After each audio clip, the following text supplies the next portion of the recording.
Good morning, good afternoon, and good evening to our webinar participants from around the world. Welcome to today's Devex webinar on financing social enterprises. My name is Katherine Cheney, and I'm Devex's West Coast correspondent. I cover Silicon Valley and the role of technology and innovation in achieving sustainable development goals. And often that includes reporting on the role of social entrepreneurship in global development. I'm really looking forward to moderating this discussion today and hearing from our audience a little bit later. Before we get started, I'd like to do a quick sound check just to make sure that everyone can hear. So if you can hear me, please type yes into the chat box. Okay, great. Looks like the audio is working fine, so we will jump right in. So you're all here because you know the global development landscape is changing. And increasingly, social enterprises are taking on some of the same problems that donors and NGOs are also trying to solve and partnering with them in order to do so. But in order to achieve impact, the question of scaling inevitably arises. At the core of scaling social enterprises is a strategy for financing that journey, and that's what we'll be discussing on the webinar today. So today we'll talk about guidance for forming a funding strategy, tips for identifying the best funding sources at the right time, as well as lessons learned from social enterprises that have seen success in financing their own pathways to scale. Before we get started, I wanted to note that we will leave plenty of time to answer your questions at the end. You'll be able to enter questions using the chat box in the Ready Talk window.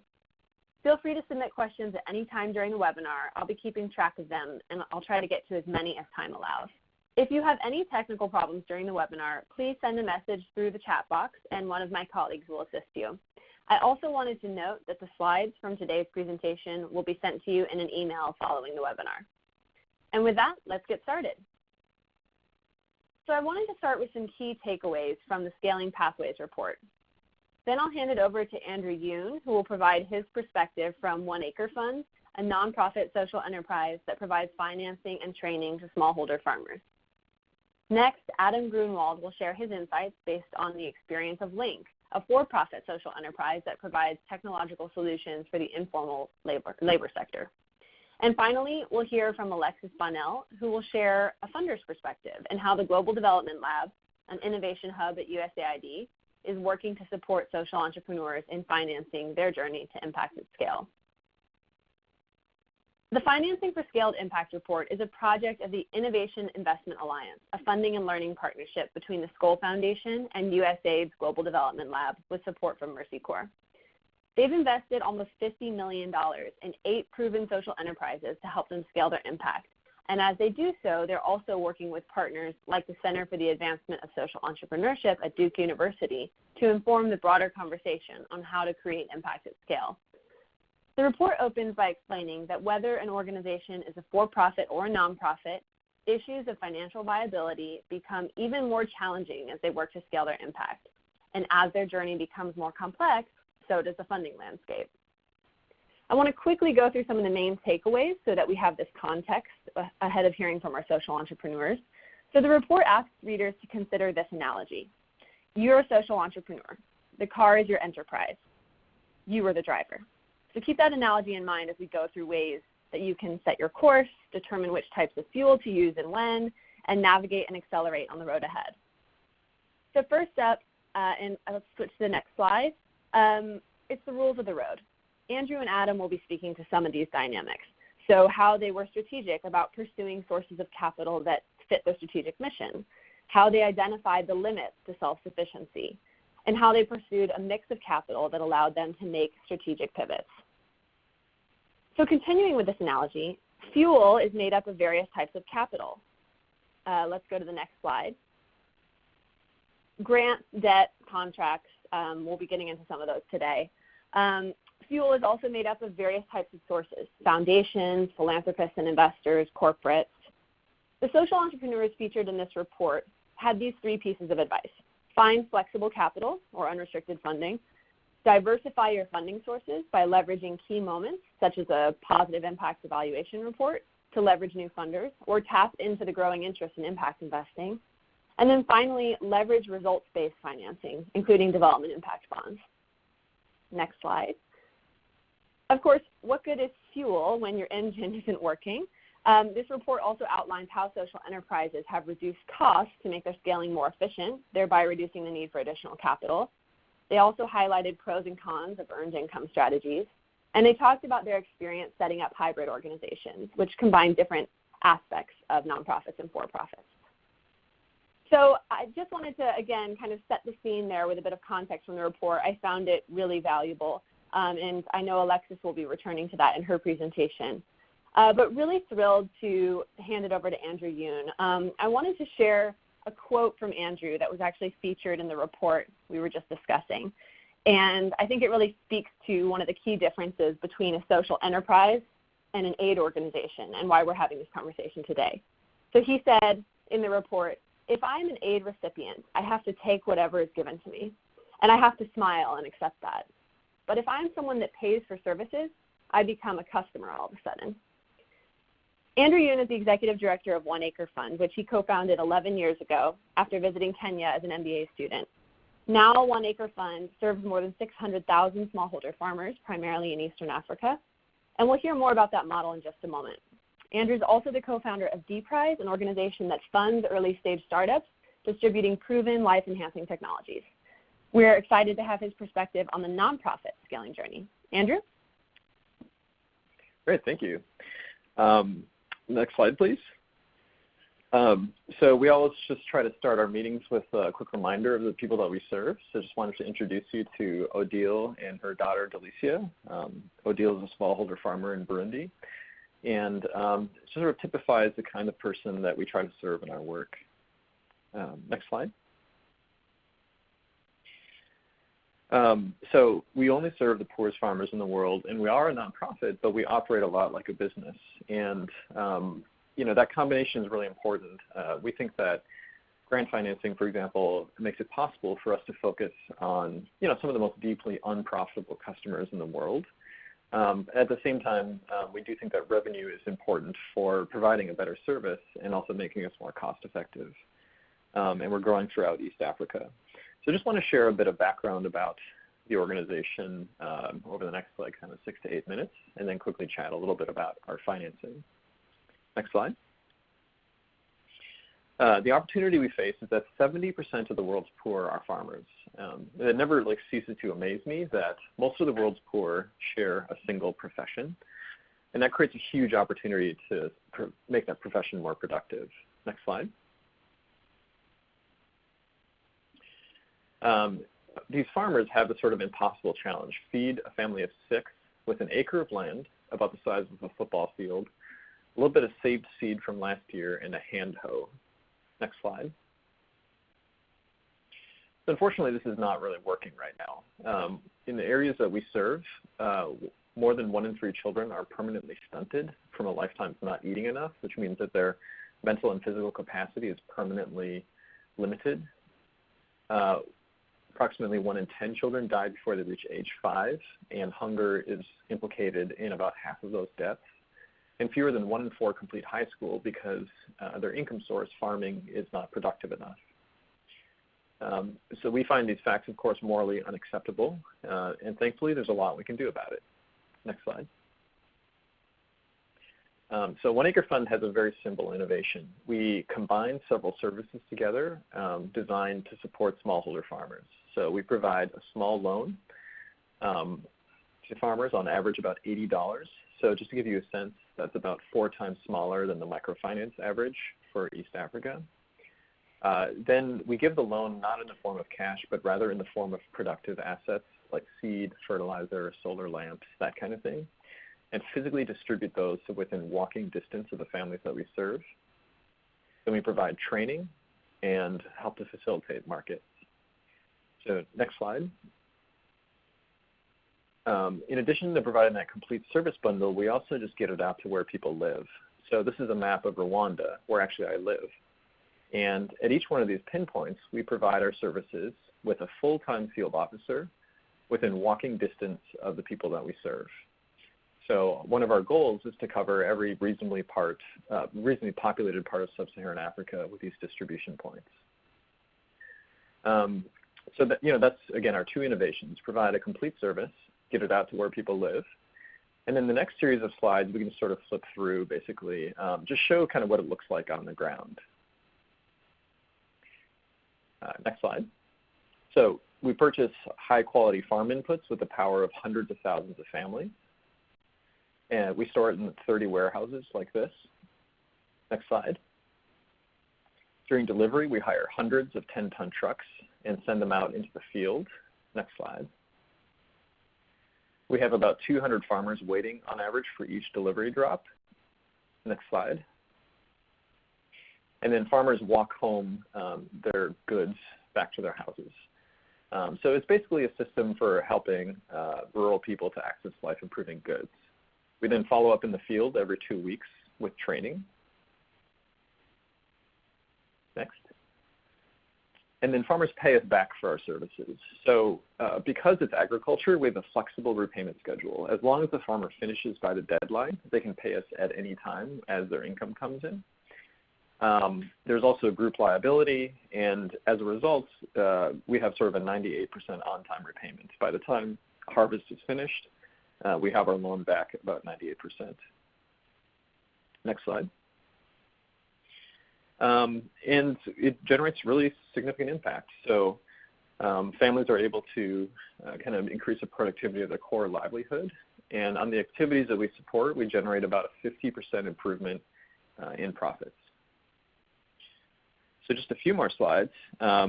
We measure ourselves basically on 3 metrics. First, reach a lot of people. So as mentioned, last year we served about 600,000 families, and we're on track this year to serve about 800,000. And we're also expanding geographically. So it's important to reach a lot of people. It's also important to have a good quality of impact per person. So next slide. Every year we rigorously measure our estimated impact per household by weighing the harvest of about 10,000 test and control farmers, which we've also verified through several RCTs.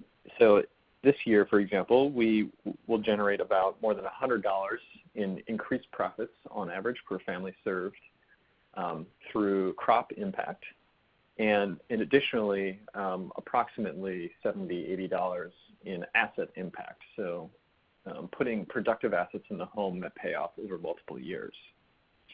We found through our studies that profit is generally used to add nutritious food. A lot is spent on school fees, new business and farm activities, and then a variety of other good things like medical expenses and housing. So lastly, just to end, we have several different programs, but our core program where we serve farmers directly is about 70% supported through farmer repayments and about 30% through donor contribution. So just to quickly chat about that, and I'll wrap up. We do think that grants are a very important part of what we do. We do think that by focusing on deeply rural customers, that it's just inherently unprofitable. So again, our average transaction size is 4 times smaller than the average East Africa microfinance institution. And we also offer more services in harder to reach areas. So we provide this training and delivery and that kind of thing. So we're working with a 4 times smaller gross margin per transaction, and we're also providing more services. So it makes it very difficult to generate any kind of a profit.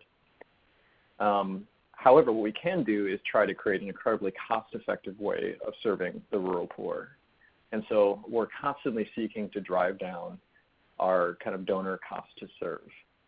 And I'm happy to say that over the next 3 years, we'll reduce our unit cost to serve one farmer.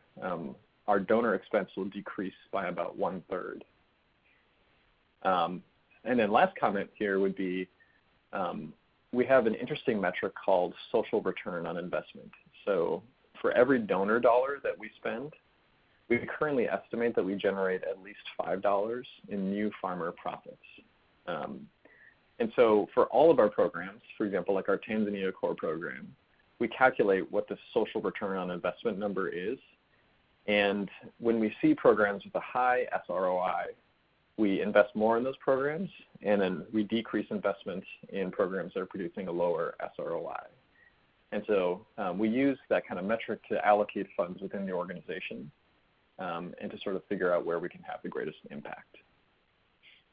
So I guess I'll hand it back, and thanks for the chance to offer some background on the organization and a little bit about our financing. Thanks so much, Andrew. That was really helpful. And I really appreciate, in speaking with our panelists ahead of this webinar, we talked about the importance of looking at their own models as well as talking about some transferable lessons.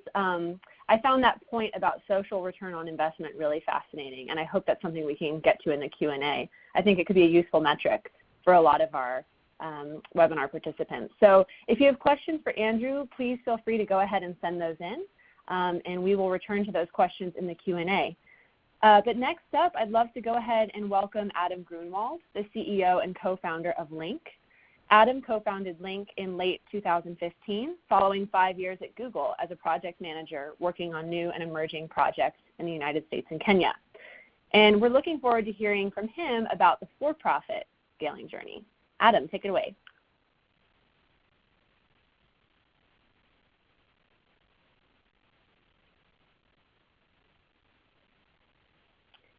Let's see, Adam, we can't hear you yet. Sorry about that. Hi. Okay, let's go to the next slide. Loud and clear. Great. Yeah, so nice to meet you, everyone, and I'm happy to share experiences as a for-profit social enterprise. Again, guided by a similar mission of social change. However, the nature of the problem that we're looking to solve, in our eyes, suggested that a for-profit strategy would be better.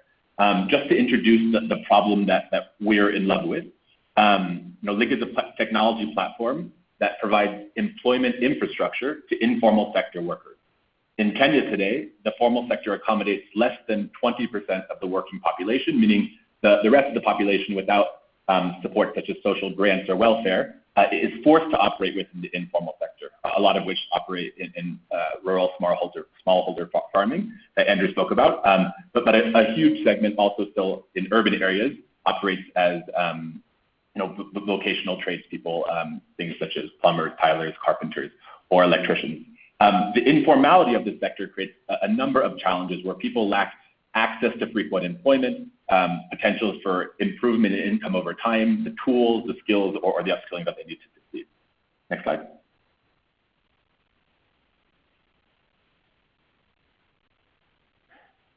Just to say, the amount of work that is occurring within the sector is absolutely massive.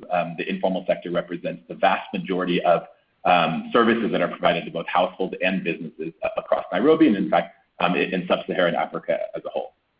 Next slide.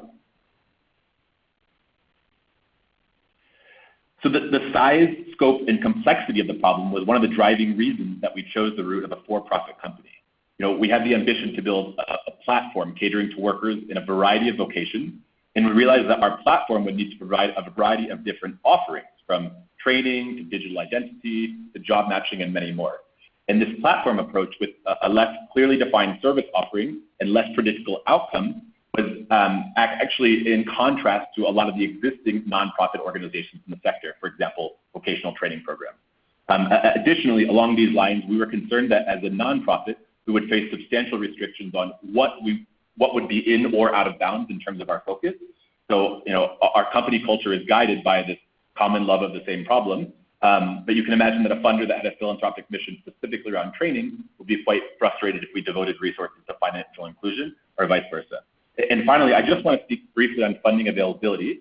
By funding availability, I'm not speaking about the amount of dollars, but more the pathways to access them. So myself, coming from a background in Silicon Valley in a for-profit culture, the commercial funding route was a much more known commodity for us as opposed to the nonprofit route. Next slide.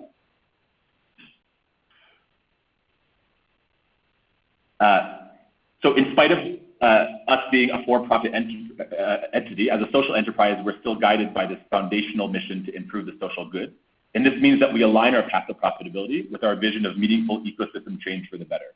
All that being said, this path to profitability is a long one, and we understand that there's a number of obstacles and opportunities on the way, which is why we look for blended funding. I'll contextualize quickly what the Lynk platform currently provides through the story of Julius, the person in the central picture. He's one of the pros on the platform. Julius is a 26-year-old carpenter from central Kenya that now works in Nairobi. He didn't finish high school, but has a vocational training certificate and learned carpentry from his father and brother. When he joined the Lynk platform, he earned an average of $60 a month with highly irregular work. He worked on the side of the road, which you can see in the picture on the left, and didn't have access to frequent tools that had to borrow from others. Next slide. The first piece of employment infrastructure that we focused on was building career identity. While it might not seem like the most needed or most popular, it actually is one of the areas of our system that we don't monetize at all. We think that a codified identity is even more important in the informal sector, where a worker is exposed to so many different employers. Our capacity to keep track of feedback of each of the jobs people do, endorsements on skills, just like maybe LinkedIn would do, keep track of pictures of a person's work, of even ratings against soft skills, we found is incredibly helpful in helping people leverage this sort of meaningful feedback into more work or higher pay over time. Next slide. The next piece of infrastructure is connecting workers on our platform to gig jobs that are relevant to their skills and experience. Our system is designed to collect all the relevant details needed about a job and then sift it to the relevant workers that are capable of performing that work. Through this, we're able to give people consistent work that's related to their skills. Next slide. We also seek to create more demand for the skills and services offered by the people on our platform. So in the case of Julius, Julius, we did ask him, right? And one of the things that he wanted more than anything else was a gallery or a showroom, a place to show off the work that he's done and potentially acquire more sales. We use a digital shop to do that, where we're able to take the things that Julius has made or done before and resell them, thereby helping increase the amount of work or income that he's earning in a month. Next slide. Our platform also facilitates large, high-value projects such as construction or restaurant fit-ups, providing workers to existing contractors or even operating as a contractor ourselves, thereby creating not only another source of work or income for workers in the platform, but also a more hands-on approach that allows for opportunities for upskilling, training, or additional certification. Next slide.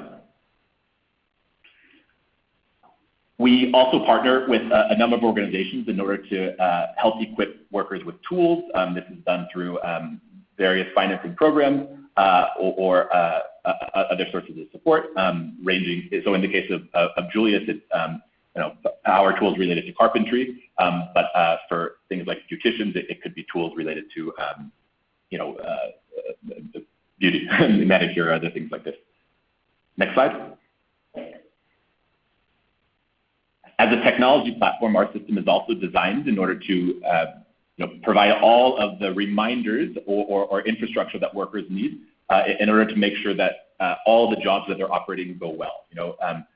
Just because a person is forced to operate within the informal sector does not necessarily mean that they have the ambitions or designs to become an entrepreneur, right? Having to figure out how to do things like collections management, financial management, building a brand, customer communication, project management, timeline creation is quite difficult. And our system is designed to allow Julius to focus on being a really terrific carpenter, which is what he's very interested in. And we can do things like send him reminders of upcoming work or alert him of feedback that he's received.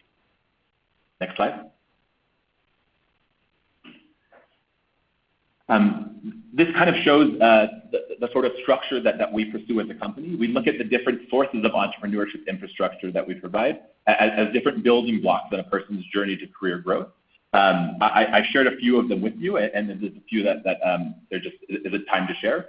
But I think, and I'll speak about this in just a minute when I go into the types of financing, but having a clearer vision as to what the organization is aspiring to do and what the various components of the organization are has been one of our most important learnings as we look at different financing partners, right? So we can walk into a relationship, wide-eyed in order to be very clear about the sorts of goals that we have, the sorts of building blocks that we want to create, and find that they align with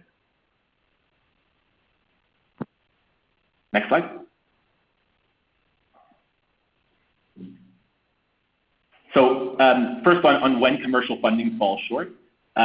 So I think there's three primary reasons or areas in which commercial funding falls short for for-profit organizations. The first is when it's unproven or high risk. For example, like when an initiative is new to the market or represents meaningful behavior change, it often requires a substantial subsidy to become mainstream. So we see this even with a number of non-social enterprise for-profit businesses that require substantial upfront investments into marketing or awareness in order to take off. The next one is when there's long or unquantifiable returns. In our case, for example, that's around training or skill development. So there's a huge impact reason to, for example, upskill Julius in new techniques or design apprentice programs for him. However, the returns on that probably will not be felt for a substantial amount of time, if at all. The last one is when there is maybe no path to profit, but there is a path to impact. So Andrew actually covered this, but when maybe operating costs in an area are particularly high, but this is an area that still should be served, or if it's a particularly vulnerable population that maybe has a higher cost to serve. Next slide.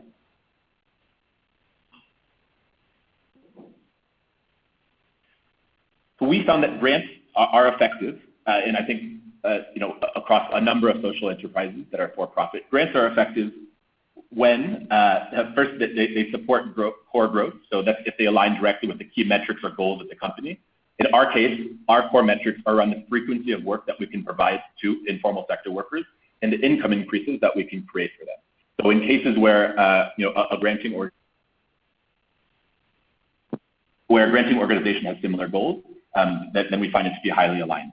The next is if there's a clear strategy for integration. So referring back to that slide about the different building blocks of our platform strategy, these are all, in some cases peripheral components, but has a clear strategy for integration and for how they work together. The last is if they leverage key organizational competencies. So this means, often for a granting organization, they lack the on-the-ground infrastructure in order to achieve their given goals. And there's a lot of great opportunities where a social enterprise, or also a for-profit social enterprise, or a nonprofit one, has existing staff, existing access, or existing network that allows them to achieve those goals. Next slide.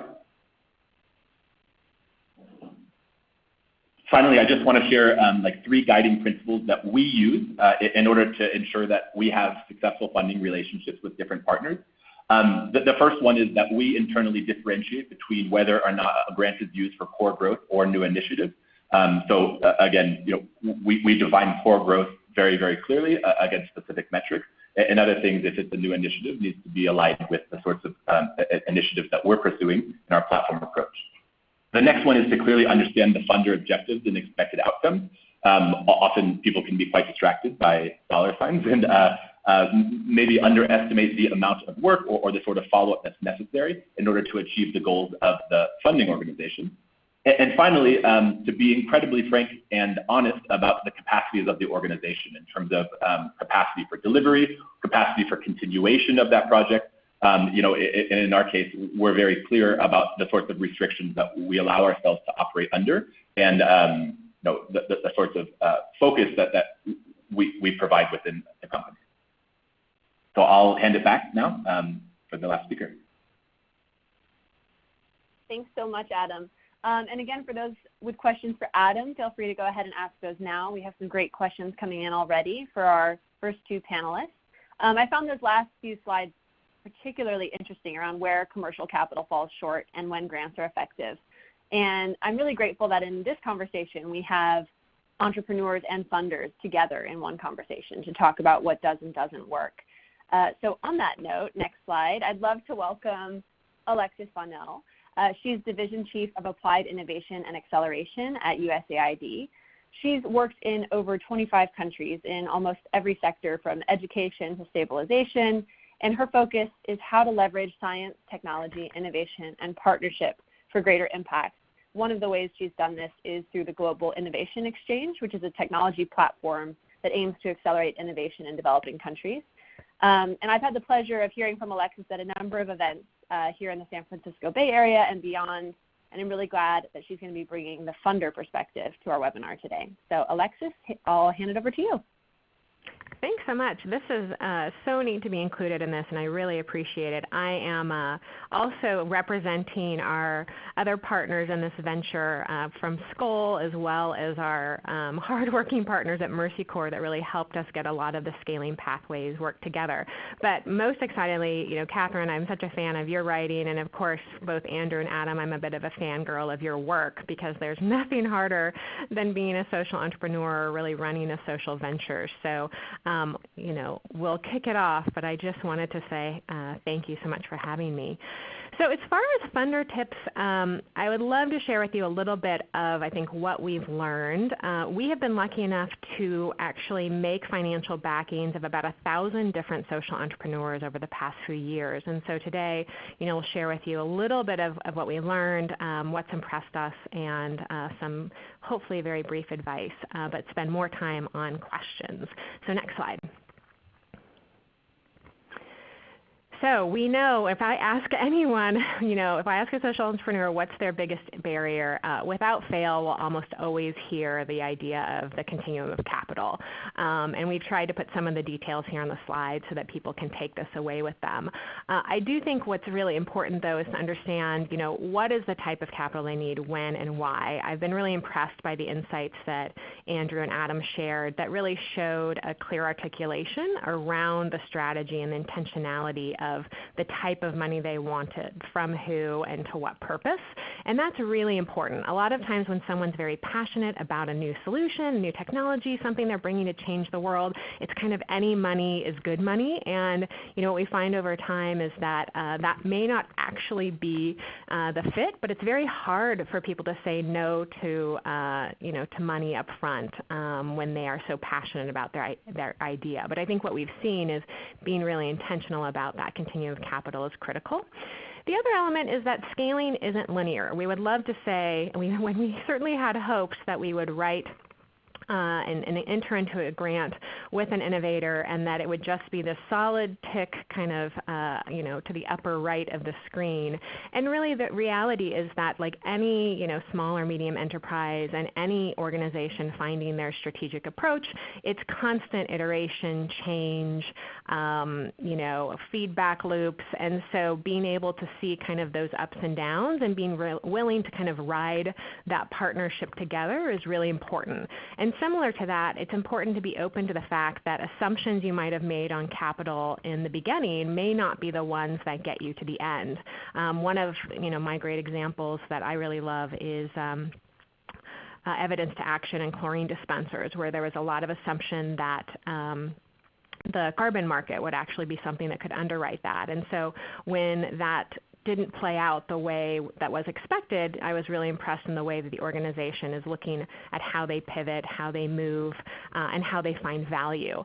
What isn't on this slide that I would add maybe as an addition is, I know that the answer will almost always be that capital is the biggest barrier, but I will also say that after being able to have the privilege of a small glimpse into many of the journeys of the over 1,000 investments we've made, what we often see is that capital is actually not necessarily the biggest barrier. It might be if you're a team of one or very small and getting started, but often we see that talent is a big barrier. Customer value proposition is a really pressing issue, really getting to evidence and impact. And so while it's very easy to jump to the idea of capital being the biggest hurdle, I would also say things like understanding the competition, what the hurdle rate, if you will, for impact in a given approach is compared to industry standards. Those are all really critical factors that if you want to pursue or unlock capital, you really have to have a handle on. And so while we know capital is usually where people feel the most pressing pinch, I think it wouldn't be fair for me to not share the fact that that's not actually what we've always seen as the biggest contributor point to someone's success. Next slide.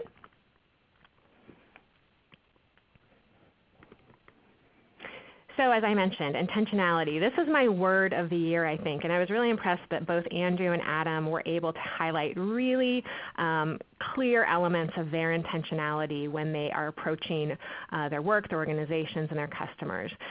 So first of all, be realistic. If full operational self-sustainability is not the right target for your enterprise, be realistic about that. Think about what is the right money for what and when. And even if your venture is operationally sustainable, you still need to understand how you use philanthropic dollars. And so I thought Adam's breakdown in his last few slides were really helpful with that. I think one of the models that I always like to encourage people to think about is, I was really impressed by Vision Spring. They have a model that Ella calls PIP. I think it's percentage of investment or philanthropy per pair, something like that. I always get it wrong, but it's led me to my own kind of POP model, which is percentage of philanthropy. And what is meant by that is really an intentionality and understand your channels, what you're taking to a customer, and really which customer. If you're going to be working with more base of the pyramid customers, like in One Acre Fund, where you're really trying to help people that are most disadvantaged, then you have to go in with an intentionality that money from the development aid organizations, philanthropy, et cetera, is probably appropriate. If you're starting to look at venture capital money, equity money that wants a return, then you're also probably going to have to face the reality that those decisions of taking that money will probably drive your service paradigm slightly up market, and you might find yourself having pressure to serve populations that may not actually be as disadvantaged. So those are all things we've seen. I think another point that isn't on the slide that I would add about intentionality is it's so critical to really change our mentality away from that of beneficiaries to customers.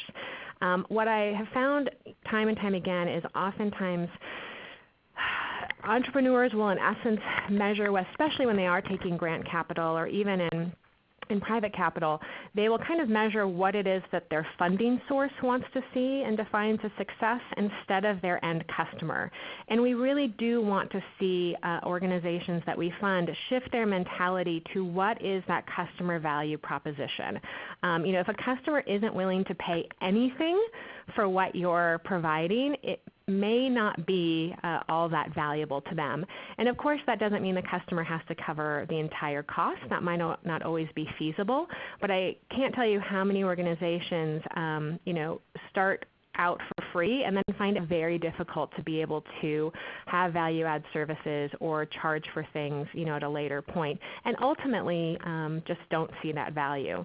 I think another element of that is just, again, understanding the competition and understanding how you're different and unique when you look for funding and when you look for models and customer value. Next slide.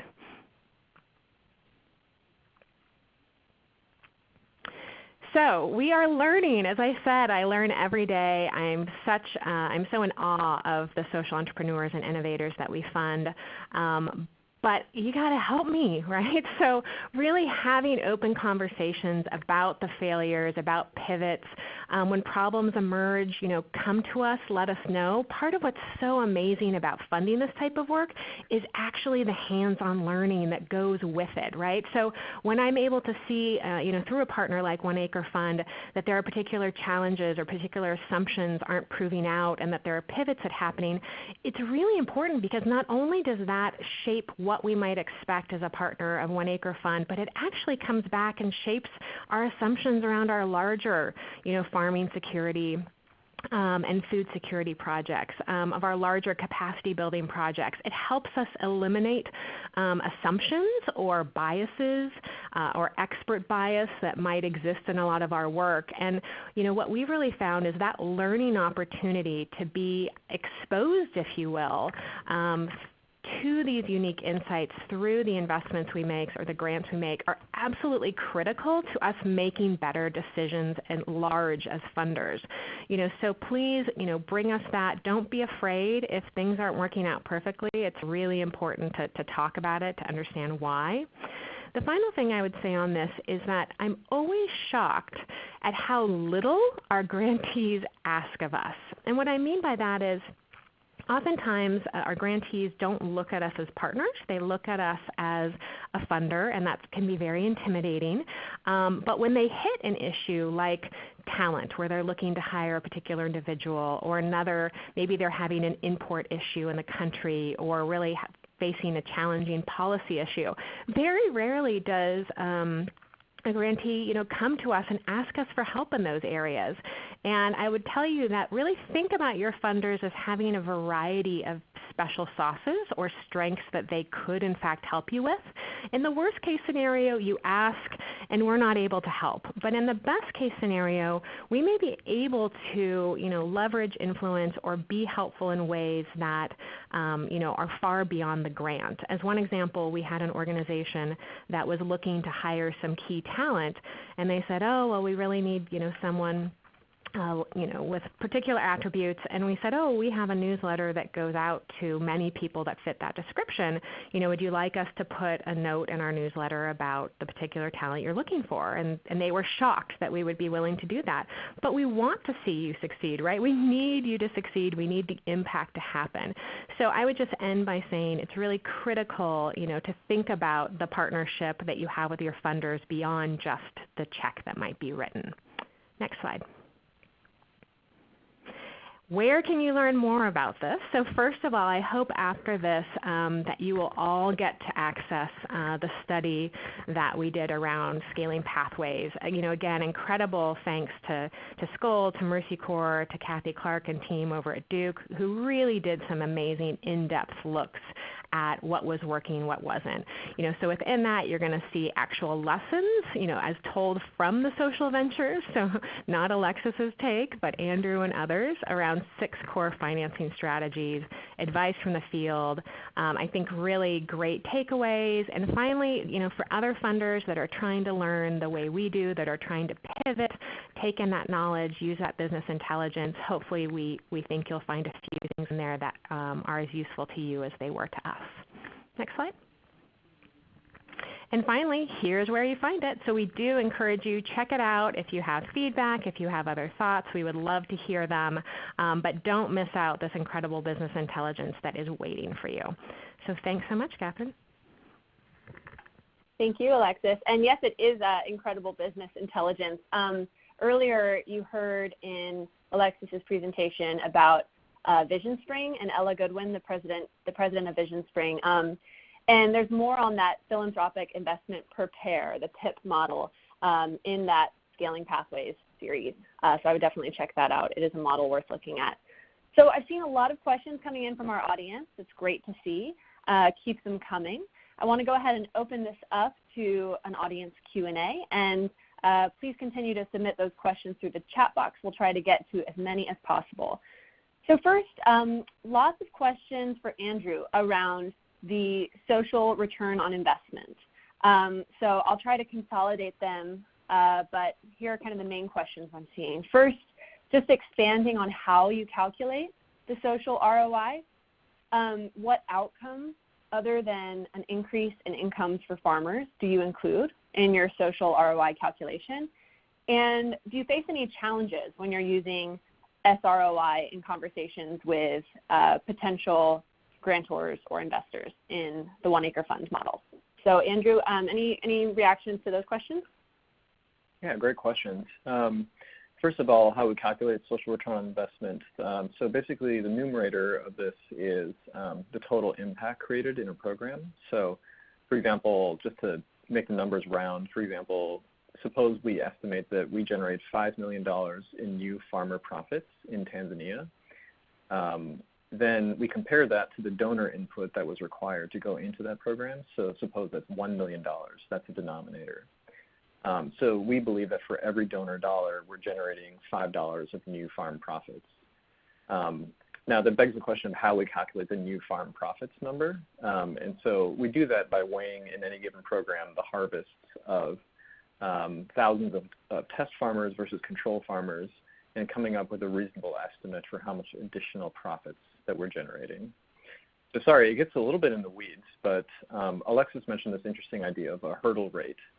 We think that most economic development programs can and should be measured against a similar type of hurdle rate in terms of how much new income are we generating for the families we serve for every donor dollar spent. It forms a really interesting universal metric and one that we use internally to guide our decisions. Just to also briefly say, there's a great comment here about other outcomes. It's not just about income, it's also about creating resilience in families, improving their nutritional status, and several other quality of life metrics. And so SROI is only really one lens that we use to help determine our resource allocation decisions. We also have goals around, for example, like nutritional status and things like that. So unfortunately, unlike the private sector, everything can't be boiled down to just one number, but it is a helpful guide that we also supplement with other metrics. Thanks, that's really helpful. Here's a question that I'll go ahead and direct to Adam. And it's from someone who is himself a social entrepreneur. I like the way that he describes it. He says, we are a more than profit. But he's talking about being an early stage startup with a mission to scale impactful innovations that address the SDGs. But he feels like he doesn't necessarily fit into what he would describe as traditional boxes of, and he wrote, venture capitalists, which he described as tending to focus on exits within 3 to 5 years. And the other bucket he defined as donation-based foundations, which tend to work with nonprofits. Of course, we've gone into other forms of capital and some nuance beyond that in this webinar, but if you're a social entrepreneur and you see those two buckets and you don't feel like you fit within either, the question for you, Adam, is what avenues do you recommend tapping into for early stage funding? Great.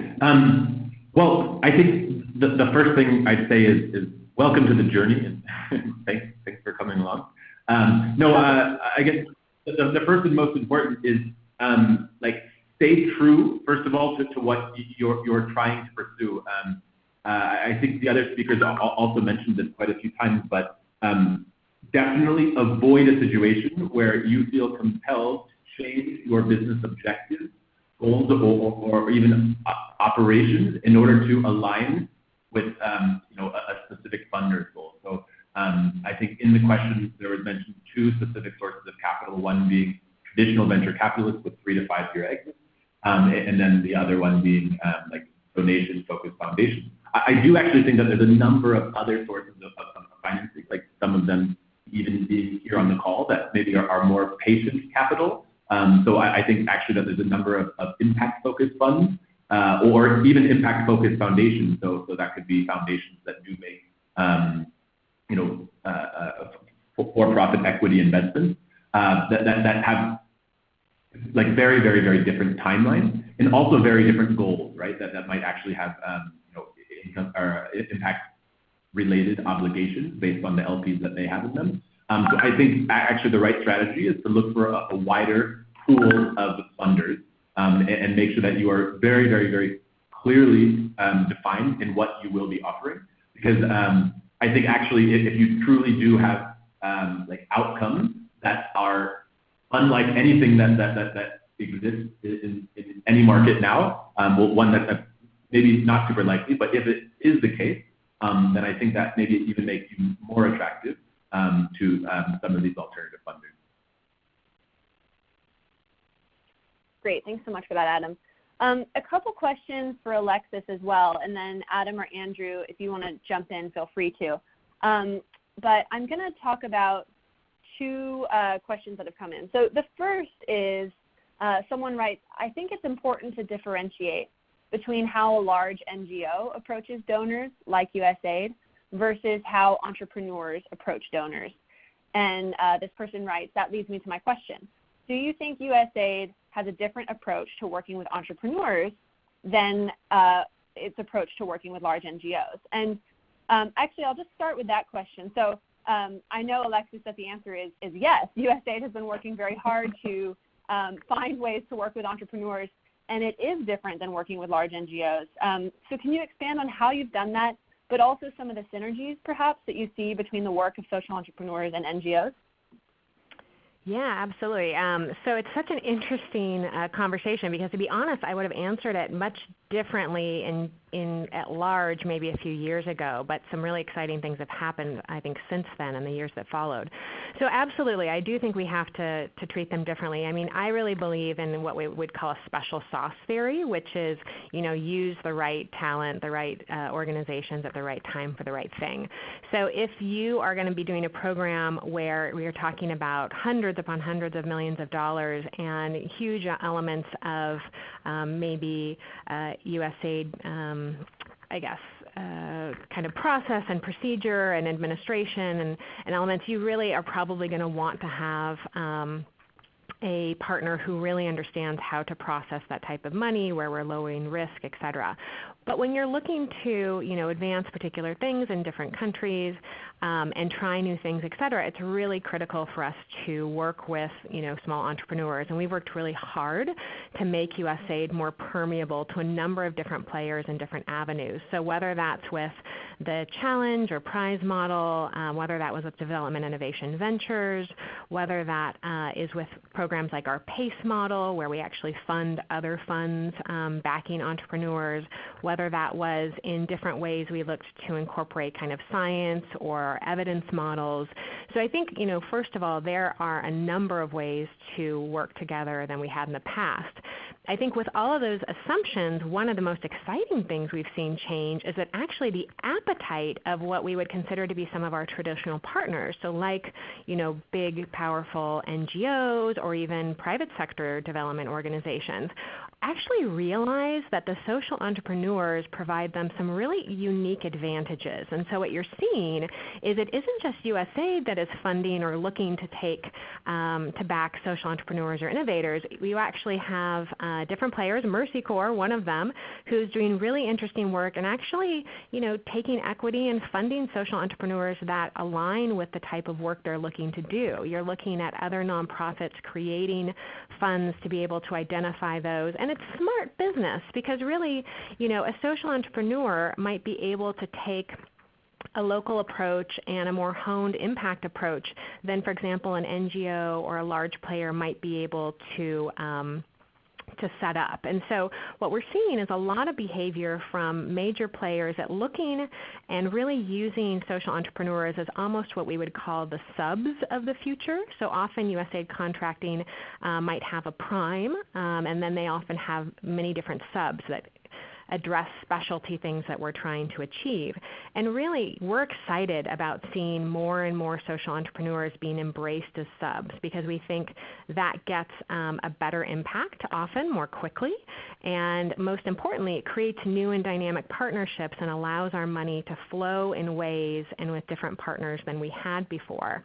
I think another thing that's been an interesting conversation around many big development players is whether, for example, big players need to maintain large rosters, if you will, of subject matter experts in different sectors if they can have that subject matter expertise really exist at that within the partner that is the social entrepreneur. And so you're seeing a lot of, I think, assumptions around how development has always functioned actually start to become questioned, and a lot of exciting experiments when we look at not only different ways USAID can work directly with social entrepreneurs, innovators, but more importantly, how our partners themselves are starting to, our larger traditional partners are starting to see value in actually having those relationships and leveraging them directly.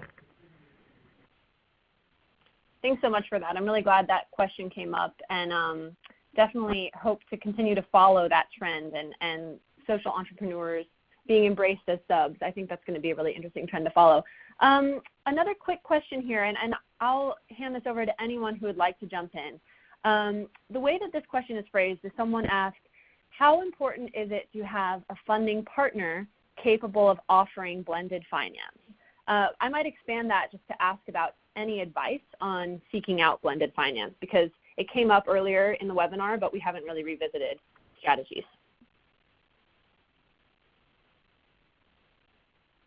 I can quickly hop in on this. I think there's a great principle in the report that was put out about kind of right purpose, right capital. So in our case, for example, we use grant funding to subsidize things like training and things that people aren't willing to pay for, and to be able to focus on the poorest of the poor. But then we use debt capital to finance like seed and fertilizer and solar lamps and things that we can generate a revenue stream for. So I don't think those things need to be combined necessarily in a single entity. There are a growing number of funders in both the grant space and also the debt space, for example, or of course the equity space and other financing mechanisms.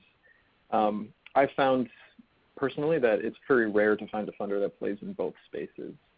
So I think there are, for each source of potential funding, there are, an entire ecosystem of funders. However, some people, like USAID, for example, are breaking the rules, and they do have multiple funding streams available, which is awesome. Yeah, thanks so much for that, Andrew. And one of the questions that just came in was a question about additional resources. So definitely the report that we dove into earlier, we can link to as part of the materials we'll be sending out. Something else worth checking out might be CaseSmartImpact.com. If you check that out, from the same group we mentioned earlier, Case, there are some valuable resources in terms of financing the journey, and more to come. So we only have a few minutes here, and I want to. Katherine, actually, sorry, really quickly on additional resources. Sure. I am not allowed to say too much, but I would just say when it comes to additional resources in this area, I would encourage everyone to stay tuned for some announcements that USAID might be making by the end of September. So I can't say more than that, but keep an eye out. That's great to hear. I will definitely be doing so. So we'll look out for that and more to come on Devex. So with just a couple minutes left here, I always love to make these webinars as action-oriented as possible.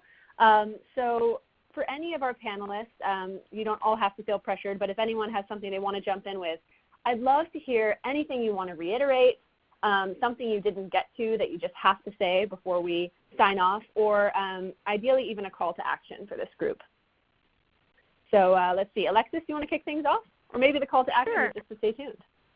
Yeah, well, so definitely stay tuned. I'm super excited about what's coming, and I think many people will be as well. But I think my call to action is really, join me in this movement, away from thinking about the people we work with as beneficiaries, and let's move them to being empowered customers. When you're bringing solutions, when you're thinking about what works, I think the more we can be empowering demand-driven development, helping, value really be determined by the customer, that's what's really impressive, I think. And, especially as our administrator sets a vision for self-reliance, for locally driven solutions, to partner in new and different ways, I'd really ask people to help us along that journey. Fantastic. Adam, I'll hand it over to you. Anything you want to add before we sign off? Sure. I think clearly differentiating in your business the distinction between core focus versus peripheral activity, and assigning the relevant metrics for each. So what are the outcome metrics of your core business, whether it's income for farmers or informal sector workers or whatever else, whether these are impact or financial metrics. And the same thing for any of the peripheral activities that you expect to be doing within the next 5 years, in order to make sure that when you are finding relevant financiers, that you can see which of those components of your business is most closely aligned with what they're looking for. Fantastic. And lastly, we can end where we began. Andrew, anything you want to add? I think some people have said it very well. I think both capital and also, as Alexis says, talent are constraints for our progress as a society. And, there's some people who have capital on the line, and it's great to see just dramatic expansions of that capital shifting more towards innovative models. And also talent. I know a lot of people on the line are thinking about kind of career steps and things like that. And I think in olden days, it might have been that you have to give up something about your career development to join the social sector, but I just don't think that's remotely true anymore.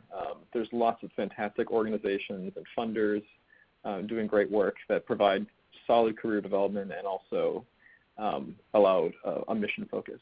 So thanks. Thank you. So thank you so much to all of our panelists. I wish we could keep the conversation going, but unfortunately we have come to the end of our scheduled time. If we didn't get to your question, I'll try to make sure it gets answered, either directly by one of our panelists or in upcoming reporting for Devex. Thank you so much for joining us today, and we really hope you enjoyed the conversation and got a lot out of it. Just a few housekeeping notes. Once you exit the webinar, a survey will appear in your browser.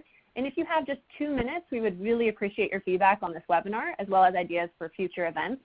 If you'd like to watch it again, we'll be emailing it to you shortly, along with additional resources and posting it on Devex, so look out for that in the near future. That's also where you'll be able to find the articles we referenced today. So again, thank you to Andrew, Adam, and Alexis for taking the time to speak with us. On behalf of Devex, I'd like to thank you all for tuning in, and we hope you will join us for our next digital event.